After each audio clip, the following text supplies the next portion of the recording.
This is the Persevere Podcast, where we help founders create awesome products and not run out of money. Hi, I'm Patty Post, founder and CEO of Checkable Health. I started the Persevere Podcast because I experienced loneliness and solitude as a solopreneur.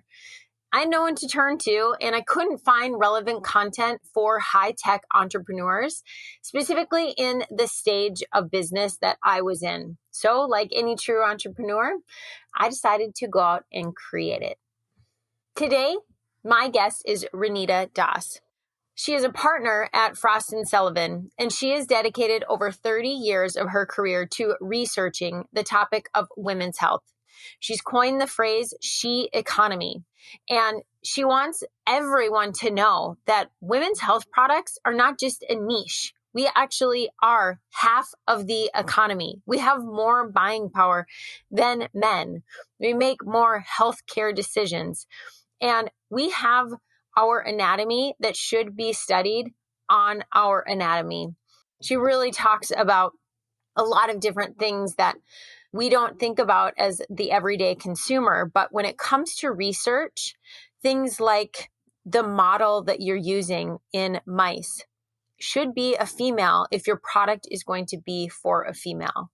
Most of our medical products are only studied on the male anatomy. And that has been done for decades now. And the tide is changing, but she really talks about how even today that the dosing amounts are on a male adult body, not on a female adult body. Males and females, we metabolize drugs differently. So therefore, should we be having the same dosing schedule as males? Really interesting things. Out of this podcast, I think you're going to really have your eyes opened to the lack of opportunities that have been presented to women's health, the huge amount of opportunities that there are for innovation, and also the changes of how we think about the phases that a woman goes through. For example, menopause. We haven't studied it enough. We don't have enough information out there to accurately understand or predict what is going to happen to our bodies because it's not talked about. It's not researched. We end up talking to our girlfriends, and that's how we get our information, our medical information, rather than going to the source.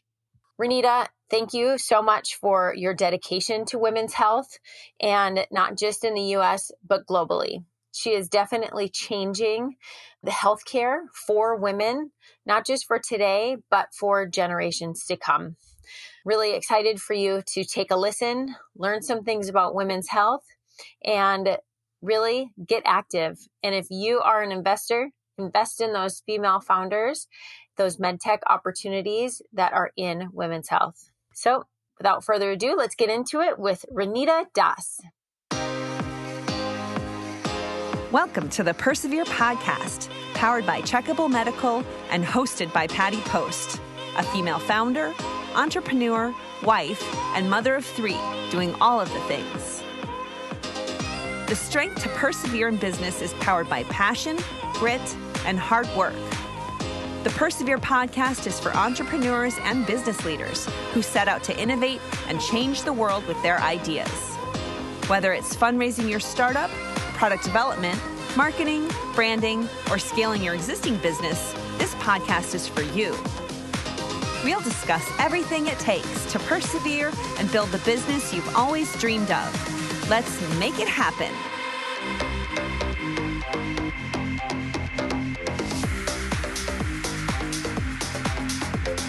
Hello, everyone. This is Patty Post, your host of the Persevere Podcast. Our guest today is Reenita Das. Reenita is a partner at Frost Sullivan, and her focus is on women's health and transformation of healthcare. She's super passionate about changing this healthcare landscape, as I am too. Thank you so much for joining me today.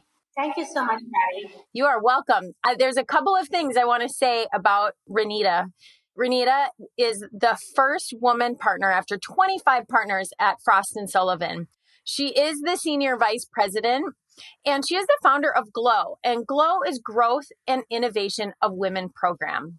And she's also on the board of a nonprofit called High Tech, High Heels, Silicon Valley, and it focuses on increasing gender diversity in STEM.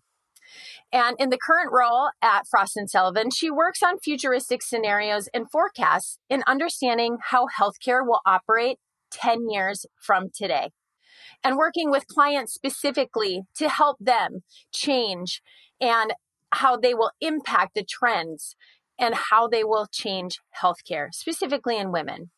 And she focuses on rethinking consumer business models as healthcare makes a transformation to health and identifying opportunities with companies outside of healthcare to bring solutions to the healthcare sector. I'm so proud of the opportunity to meet with you, Reenita. This is going to be a great conversation. Our pre-recording connection, we already got into some good stuff. So with that, let's get into it. So Reenita, what is your work in history and research, specifically in FemTech? Well, I have been working in women's health for almost 2.5 decades now. I really want to say that we really never had any women's health till only a few years ago, and even there, we're still on the edge.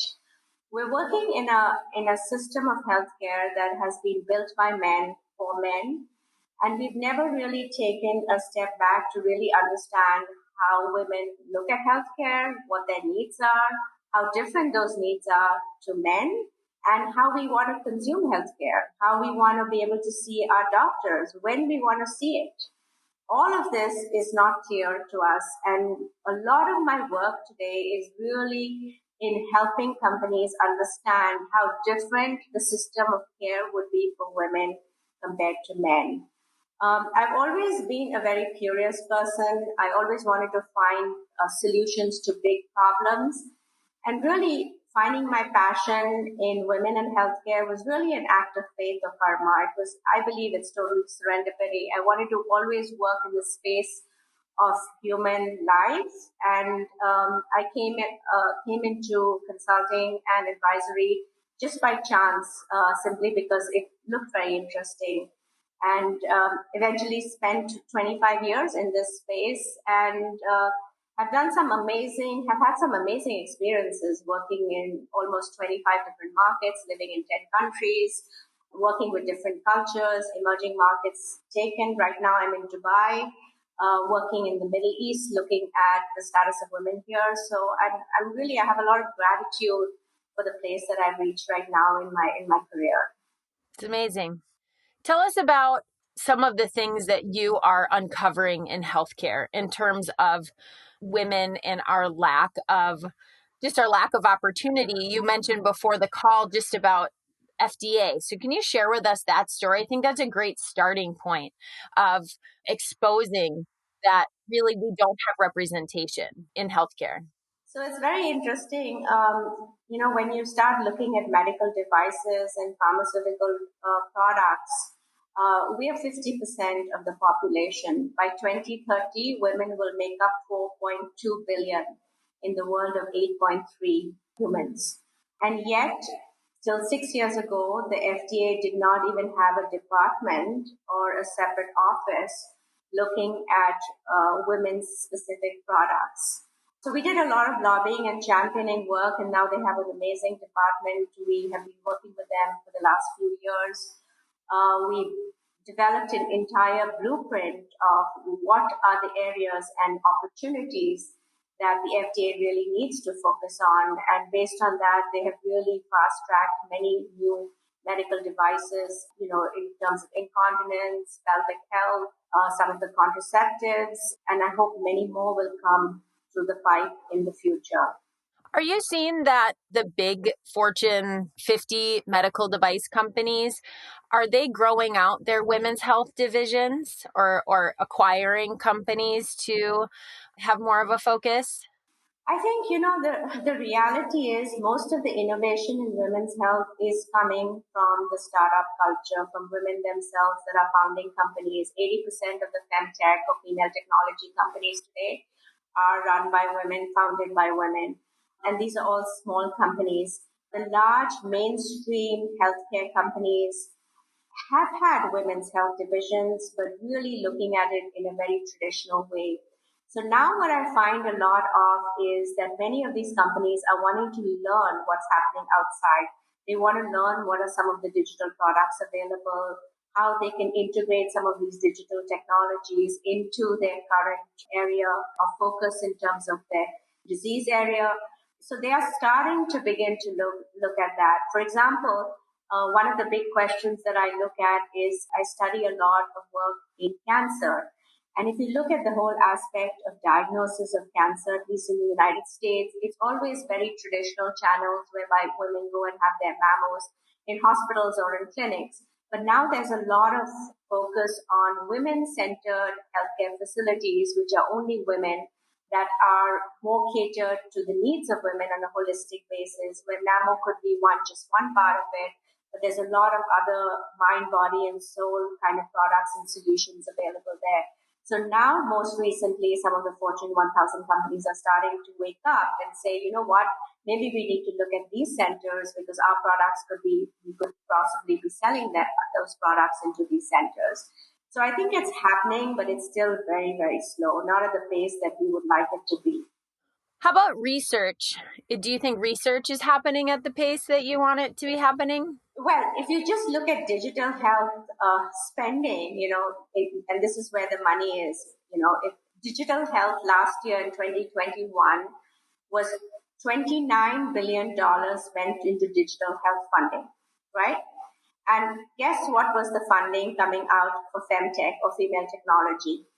It was roughly 5% of that $29 billion.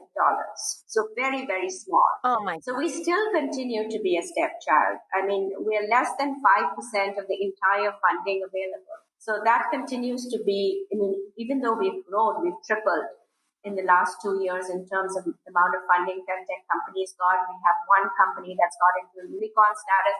So all of that is happening, but it's very, very slow. And that's surprising considering one of the top downloaded and utilized apps is Clue. It's my favorite app. It just sounds so weird. Like when I first downloaded it and I was telling everyone about it, it seemed so weird. And then I'm like, well, why would it be weird when I'm telling my friends we all have, you assume you all have a cycle. And if you don't have a cycle, then, or it's intermittent, then you should be tracking it. These tools are amazing. And the access of these tools should be in the App Store, and we should be creating them, whether it's postpartum or whether it's you're trying to get pregnant. Now, looking at something that I have joked about, and you probably know Dr. Somi Javed with Her Health MD. She was one of our guests, and absolutely just in so much awe of her and what she is going for in terms of research. We talked about the dollars spent on men's health versus women's health, and being from medical devices, the number of dollars that have been spent on the prostate versus the entire female body. Can you talk more about that? In my mind, it starts with the whole aspect of the mice. In clinical research in the lab, I don't know if everyone's aware of it, but most of clinical research, preclinical research in the lab when we work with animals or cells taken from the body of animals is male. So we start with the proposition that 90% of the world that this drug is going to go to, if it comes finished, is to men. So the discussion needs to start from there. Why are we not using female mice in our clinical trials, in our preclinical trials? We start with the mice. So I think that the dialogue needs to go to the mice. And is it the same in preclinical research when you move to other animal models? Is it mainly male? Absolutely. So I'll give you an example of, I don't know if you know the story of Ambien, the sleeping aid product. After 21 years of Ambien being in the market, 21 years it was in the market, and then the FDA suddenly realized that women were having serious accidents the day after using Ambien, and they decided to cut the tablet in half. This was 21 years after it was on the market. The original trials for Ambien was 100% male. There was not a single female on that trial. So I think the basis of all this inequity lies in the simple fact that we start the trial or we start the preclinical with male mice, and we use cells from male animals. But why aren't we using both genders in our scientific research? So when it starts from there, then it's too difficult to get women into a trial when the preclinical has been done already on the male mice. Another big example I have is of a product to treat female sexual dysfunction, which is the product called ADDY, ADDYI. This was a product that was in the market for women, and it was found that women were taking the drug with alcohol, and those women were having serious side effects. So after it being in the market for a couple of years, the FDA said that they wanted to do another trial with looking at the side effects of alcohol on the drug. And the clinical trial was designed, and the study enrolled 23 men and 2 women. What? That's a population of 92% men for a drug intended only for women. Women metabolize alcohol very differently to men, and so there's a huge impact. I have been talking about the vaccination that all of us have gone through. We are getting exactly the same dose of vaccination as our male counterparts. Have we not studied the impact of that on our bodies as we metabolize our hormone effects? None of that has been done. And all of us are vaccinated with the same dose. I do have good news. The good news is that with remote virtual trials now coming in, and we're going to see much more of it. I mean, COVID has really been a catalyst to get that going. I think we will be able to have much better health equity in terms of reaching out to Blacks, Hispanics, women in minority positions to be able to run women-only trials, because all this time that was the biggest challenge. We couldn't get enough women, or they didn't fit the qualifiers, or it was not possible. But now with virtualization, I think all the excuses have been cut. So I do think that we're going to see much more of a higher percentage of women being represented. Good. And it's shown that men will be fast to enroll in the trial, but then they won't go through the follow-on complete the trial for the 2 years. And it ends up being very problematic for these long-term studies. And that inclusion is important, especially in clinical research.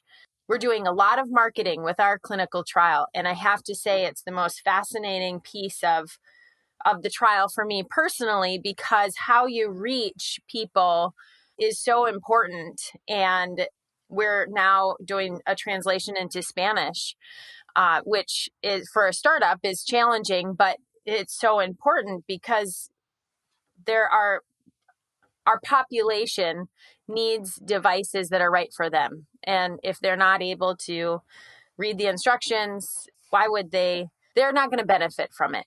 And we want everyone to benefit from an at-home strep test specifically, but even our other products in women's health that we're bringing out, having them translated in Spanish as well. And that brings me to the piece of telehealth. You mentioned telehealth for clinical research, but what do you see as the opportunity for telehealth to help with women's health specifically and broadening that reach? I think it's huge. They will get better access. It's easier. Women have very busy lives. They have to take care of their work, their home, their child, elderly. I think it will be able to fit in. We have found through our research that women don't keep their appointments as much as men do. They don't take their medicine as much as men do. So I do think that with telehealth, with apps, with constant reminders, with messaging, instant messaging, we're really going to move to a model of healthcare which is going to be much more personalized. It's going to be much more patient-centric. Obviously, it's going to be ambulatory. The virtual and home will become the center of care. And it's going to be much more based on data, technology, transparent and seamless. So I think we're moving into a future of healthcare world which is all fits in with the needs of where women would like to see their healthcare going. We just need to have many more products that meet the needs of women, because a lot of the times today, all our work and effort is focused on the early stage of life for women's life, which is fertility, menstruation, pregnancy. And we're not putting in a lot of effort into the whole area of menopause, chronic diseases, which is 1 in 4 women are going to be over the age of 40 years in the US and in the world. So 25% of the female population is going to be over that age and would need much more help than products that are available right now. So we really have to change the dialogue and move it out of just the infertility market or the menstruation market and move it to the menopause and the chronic disease market. I mean, studying, for example, brain health, we haven't studied the female brain. How is that different from a male brain? We've just started studying that. Alzheimer's, dementia, it's much more 1 in 4 in women compared to men. But yet, we're only beginning to understand what those implications are. And menopause has a huge impact on all of these diseases in the future. Talking about the gaps in the education system, I did a study looking at, I think, 200 medical schools across the world and looking at how many hours or how many months people go through studying about menopause and OBGYN goes through. And it's really sad. It's less than 3 months. And this is 1 in 4 population that has this disease or, this. Wow. Yeah, it's less than 3 months. So then what, if there is no one who really can talk to you about this or help you about this, then who do you go to? Right. And the education not being there. Like for a startup, we're looking at launching a product in a vaginal pH test, and there aren't any out there. And something that we have to overcome is how do we educate? And thinking of menopause, it's like my mom she still doesn't really talk about her menopause. She jokes about it now because she's 81, but it's not something I'm talking to my daughter about. She's 11, about getting her period and what's going to happen with her body. I really have no idea what's going to be happening to me. I'm 42 and it's almost like a taboo topic too. I remember sitting at a meeting and a woman was like, "Oh my gosh, I'm so hot." And it was like, "Oh, she's going through a hot flash." And she left, and being 28, what's going on with her? Why is she doing that? And it should be normalized, but we don't talk about those things. So how do companies like ours and like others that are breaching the FemTech topic, we are up against the taboo topics that men don't want to talk about because it is uncomfortable. And then we're trying to get research dollars from them, and they're the ones that write the checks or make the decisions, and they're going to then subject themselves to being a part of uncomfortable conversations. And it just feels like it's a losing battle.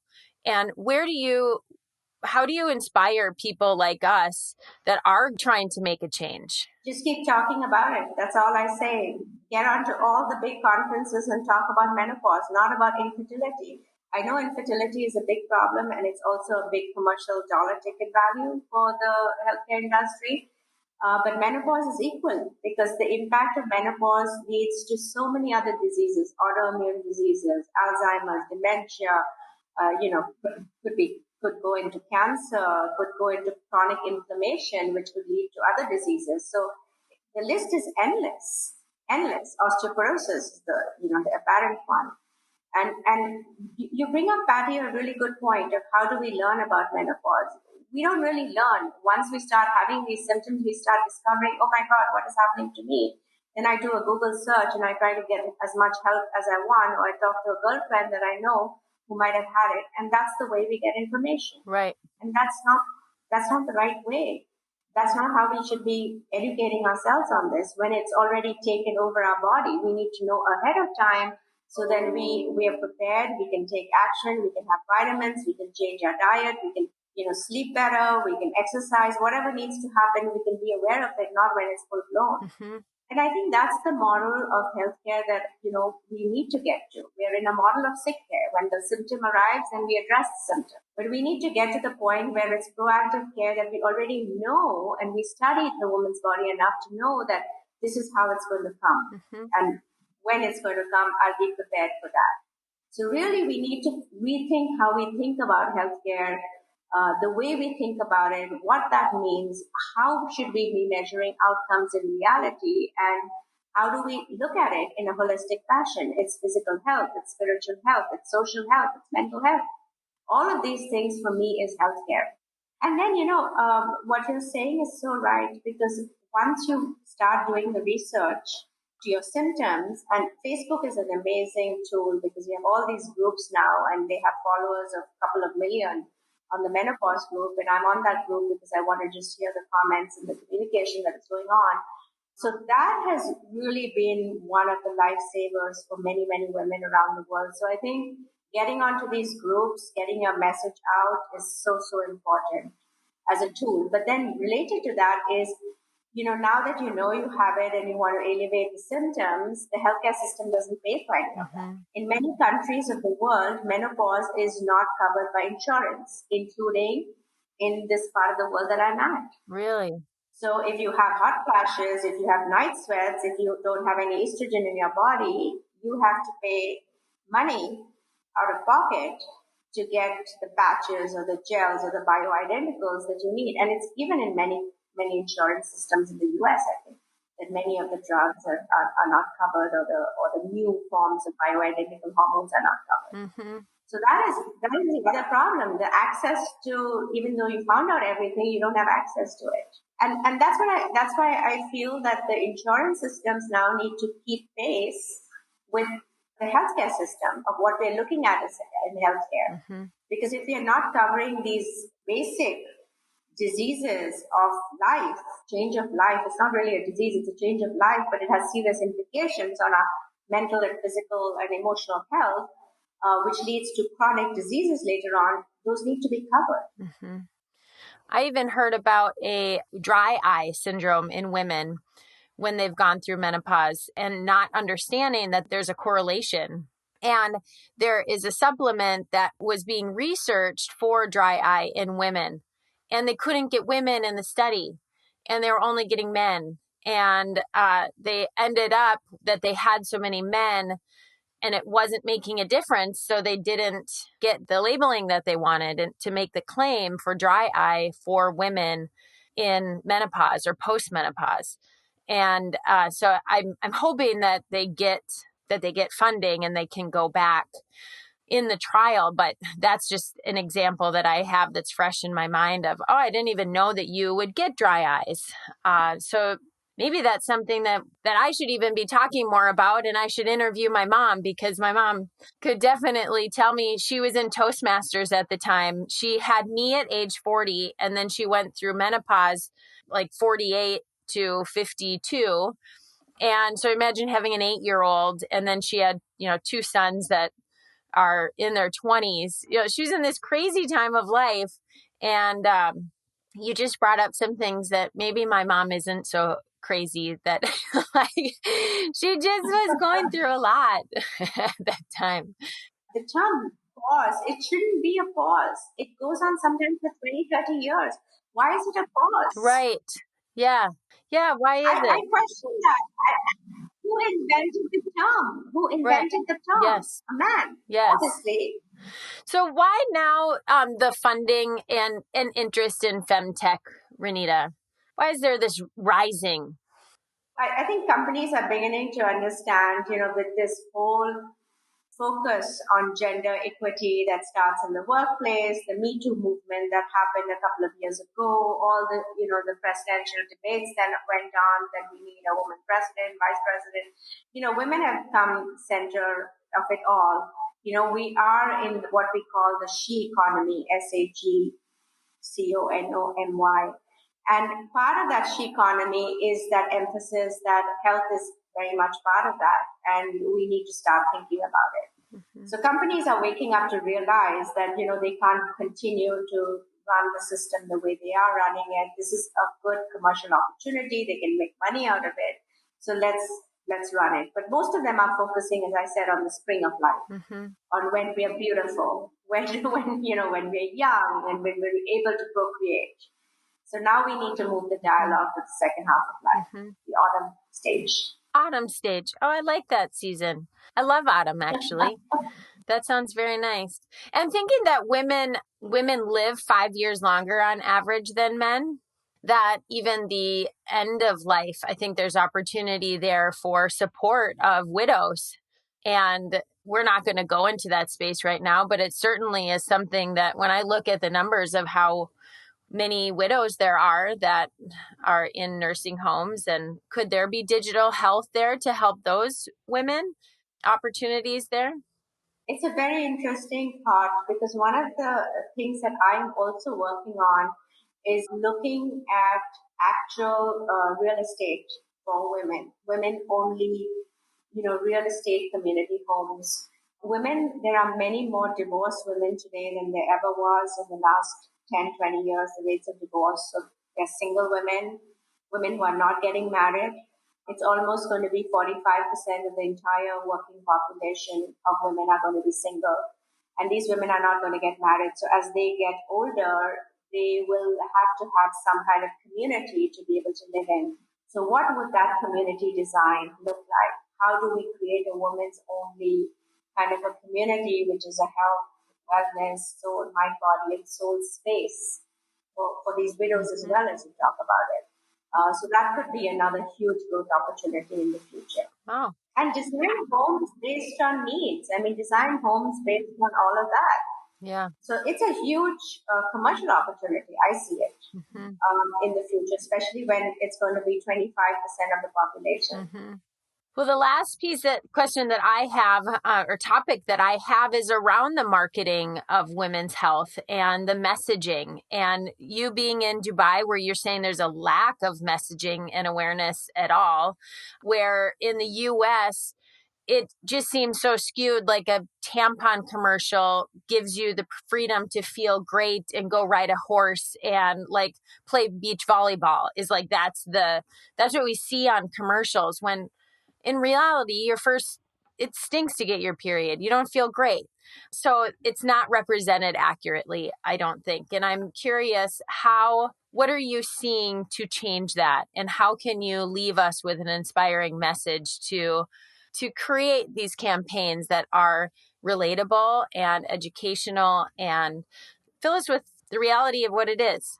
I think we're getting more and more authentic. Campaigning and advertising in the past was all about selling dreams, right? I mean, that's why we enjoyed looking at those advertising, because, we could look like that, we could be as beautiful as that if we use the product, or we could lose 20 pounds in one night, or whatever it may be. So it was all about selling the dream. And I think for healthcare, yes, selling the dream is good, that I'm going to get better and I'm going to get healthy.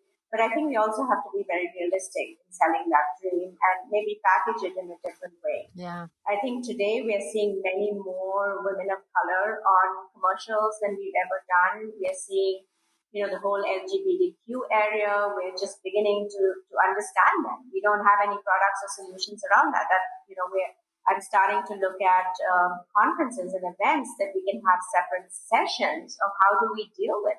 We don't even understand the whole aspect of transgender and the effect of hormones on that. Are we doing clinical trials related? Right. So there's so much work that we need to do. So going back to your question on messaging, we need to make it more holistic. We need to make it more mainstream, more representative. So everyone feels included in that. And taking real voices, I think that's the best thing. And that's why I love Facebook and the ads on Facebook, because we actually have testimonials of people who have used their stories. And that's what makes it inspiring, when you can see the difference, when you can see the impact. I agree. I'm going to have to join some more Facebook groups now. Today, we're doing a lot of consumer research through Facebook groups. Okay. And it's completely unsolicited, it's unadulterated, it's true, authentic, hard facts. I think every single FemTech company is collecting data, and they're following patients. So I think because they're all female founded and small, they're being able to do that and collect it from the ground up. Now, to build that up and get to that stage of actually contributing and making an impact, that's going to take time. But I'm very, very optimistic that, we are moving in on a data-based basis for healthcare, when so far there wasn't anything like that before. And we're getting actual female data, which we never had. So that is a huge change I see for our daughters, maybe. Yeah. That they won't have some of the issues that we face. Because that they will have 20, 30 years of solid data behind them. And this is the first time, I think, in our entire history that we're collecting only women data. And I think it's fantastic. I think it's really fantastic. Makes me think of what we're doing in our nutraceutical line, that maybe we should be going to the menopause space. Lots of opportunity, lots of products as well. On Facebook, you find them. Okay. I don't know how good they are. See, so that's the other challenge that I have. There's so many nutraceuticals out there that you really don't know what the outcomes are. You're spending so much of money out of pocket and buying them, but you don't know. Yeah. Because they're not FDA cleared or they don't go through any regulatory process. So we really don't know. I have a low creatine and testosterone in my blood work that I had. And so I'm taking creatine twice a week. But it sure would be nice to have a creatine that was marketed to women. And both of those happen when you are going into menopause or perimenopause, and they both are low, typically simultaneously. So I haven't gotten the testosterone pellets or anything like that yet. I'm still researching all of that, but that could be an area of opportunity for us, all based on the personal need. I'm an entrepreneur that believes if you see a gap or if you have a product and you think you could do it better, go out and do it. And it seems that FemTech is the space to do it. And it's such a driver. It helps you get up in the morning. I mean, for me, of all the products that I do, it's okay, I could do this better. I'm going to do it. And I appreciate you and your research of 25 years in this space, Reenita. I hope that when we come out with a product that I can send that to you and I will do you proud with what we've put together on our digital and our product, because we just have so much respect for you. So thank you for all of the work that you do for us and further women's health. I mean, you're making generational differences in what you're doing. Thank you so much, Patty. Your work is very inspiring, and I would love to see what you're going to come out with next. So I'll wait with bated breath. All right. You'll be the first with samples. Yes, great to meet you. Thank you for joining me today on the Persevere Podcast, and make it a great day. And yay for FemTech. Let's just keep going. Keep your head down, ladies. Thank you for listening to the Persevere Podcast, powered by Checkable Medical. Head over to perseverepodcast.com for notes, links, and additional resources from today's show. To continue hearing insights and gaining knowledge from those persevering, succeeding, and making their dream a reality, be sure to subscribe through your favorite podcast app. Now go make it happen.